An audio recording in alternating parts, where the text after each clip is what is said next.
আসসালামু আলাইকুম। আমি তারেক রহমান বলছিলাম।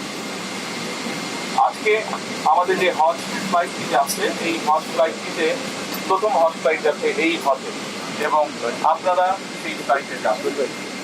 আজকে আমি আপনাদের সাথে দেখা করতে এসেছি, সেজন্য এই যে দেখা করার সুযোগ পেয়েছি, সেজন্য আমি আল্লাহর দরবার শুকরিয়া আদায় করব।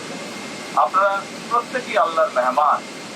আমি দৃঢ়ভাবে বিশ্বাস করি আল্লাহর মেহমান যারা আপনারা আল্লাহর ঘরে যাওয়ার সুযোগ হয়েছে, আপনাদের তৌফিক হয়েছে, আপনারা যদি আল্লাহর দরবারে হাত তুলে কিছু চান, আল্লাহ ইনশাআল্লাহ সেটি কবুল করবেন।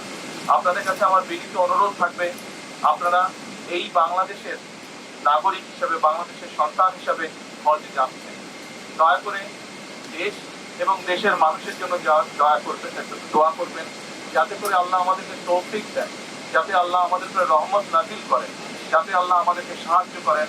আমাদের সামনে যে সকল বিপদ আছে, আমরা দেশের সকল মানুষ একসাথে যাতে কাজ করে সেই বিপদ থেকে, সেই সমস্যা থেকে দেশকে বের করে আনতে পারি। দয়া করে আল্লাহ দরবারে হাত তুলে দোয়া করবেন, আমরা দেশের মানুষ সকলে যাতে শান্তিতে এই দেশে বাস করতে পারি।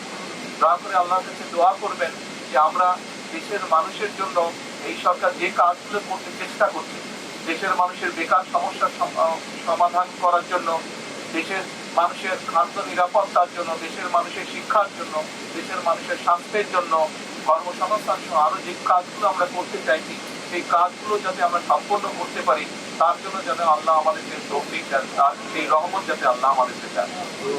আর আপনারা হজে যাচ্ছেন, আমরা চেষ্টা করেছি সরকারের পক্ষ থেকে যদি কোনো ত্রুটি থাকে সেটিকে ঠিক করার জন্য।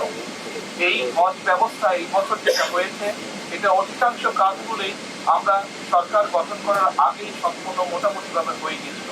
আমাদের খুব কিছু করার সুযোগ ছিল না, তারপরে আমরা যতটুকু করতে পেরেছি, আমরা কিছু কিছু ছোট ছোট কিছু কাজ করার সুযোগ ছিল, সেগুলো আমরা করার চেষ্টা করেছি। তার মধ্যে কিছু একটা বড় কাজ আছে, আমরা চেষ্টা করছি 12,000 টাকা পর্যন্ত টিকিটের যে ভ্যালুটা আছে, 12,000 টাকা পর্যন্ত আমরা কমানোর চেষ্টা করছি। ইনশাল্লাহ আমাদের চেষ্টা থাকবে যে আগামী বছর আমরা যাতে আরো খরচটা কমাতে পারি, যাতে আগামী বছর হয়তো আপনাদের কাছে থেকেও কেউ তো যাবেন, আরো অনেক হাজ দেবেন, তাদেরকে যাতে আরো কম খরচে আমরা হজে পাঠানোর ব্যবস্থা করতে পারি। সেই তৌফিকও যাতে আল্লাহ আমাদেরকে দেন, সেই রহমতও যাতে দেন আল্লাহ, দয়া করে সেটির জন্য দোয়া করতে। আপনাদের কাছে আমরা দোয়া চাইলাম দেশের জন্য, দেশের মানুষের জন্য। আমি নিজেও আমার জন্য দোয়া চাইছি, যাতে আল্লাহ আমাকে যে দায়িত্ব দিয়েছেন, সেই দায়িত্ব যাতে আমি মানুষের প্রত্যাশা অনুযায়ী পূরণ করতে পারি।